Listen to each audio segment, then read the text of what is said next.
ഇപ്പൊ മാമ്പഴത്തിന്റെ സീസൺ അല്ലേ, അപ്പൊ നമുക്ക് നാട്ടുമാങ്ങയൊക്കെ സാധാരണയായിട്ട് നമുക്ക് എപ്പോഴും കിട്ടുന്നതാണ്.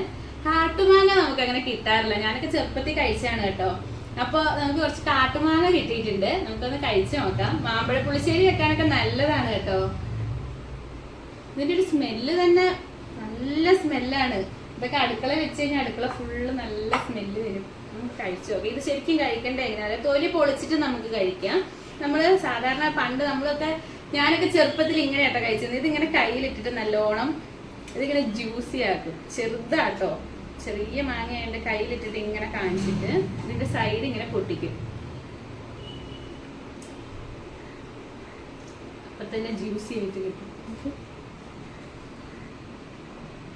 നല്ല മധുരമാണ് കേട്ടോ.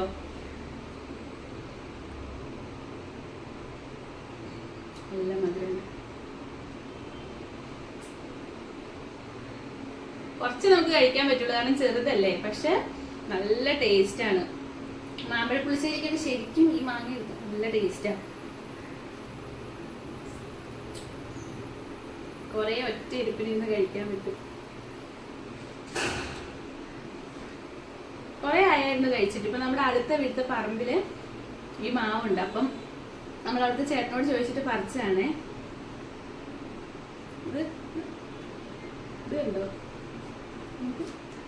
ഇത്രേ ഉള്ളു, ചെറിയ മാങ്ങയാണേ. കണ്ടോ.